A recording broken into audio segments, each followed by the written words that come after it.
ৰাতিপুৱাই আমাক নিৰ্দেশ দিলে বিভাগীয় আমাৰ মুখ্য অভিযন্তা আমি আহিলোঁ। স্থানীয় বিধায়কে কালি ৰাতিয়েই বানপানীৰ আমাৰ এটা টেকনিকেলি আমি গম পাই থাকোঁ ক'ত বৰষুণ হ'ব পাৰে বা এনেকুৱা ধৰণৰ পৰিৱেশ হ'ব পাৰে। যোৱা ৰাতিয়ে 1টা বজাত তেওঁ ওলাই আহি পালেহি আৰু ৰাইজৰ লগত আছে।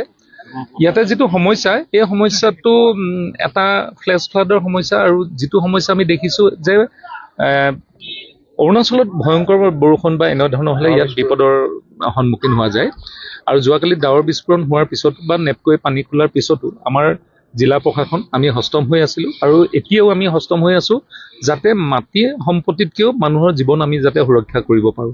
তাৰ বাবে আমি খুব কম সময়তে যিখিনি সিদ্ধান্ত ল'ব লাগে মাননীয় মুখ্যমন্ত্ৰী ডাঙৰীয়াৰ নিৰ্দেশত আমি কৰিলোঁ আৰু আমি আশা কৰিছোঁ যে আমি যিডোখৰ ভালনাৰেবল পইণ্ট আছে য'ত সম্ভাৱনা আছে তাৰ কাৰণে আমাৰ জিঅ' বেগৰ পৰা আৰম্ভ কৰি যিখিনি আমাৰ যাৱতীয় ব্যৱস্থা কৰিব লাগে আমি ৱাটাৰ ৰিচোৰ্চ বিভাগে গোটেইখিনি আমি কৰি থৈছোঁ যাতে আমি যিকোনো সময়তে আমি তাৰ মোকাবিলা কৰিব পাৰিম।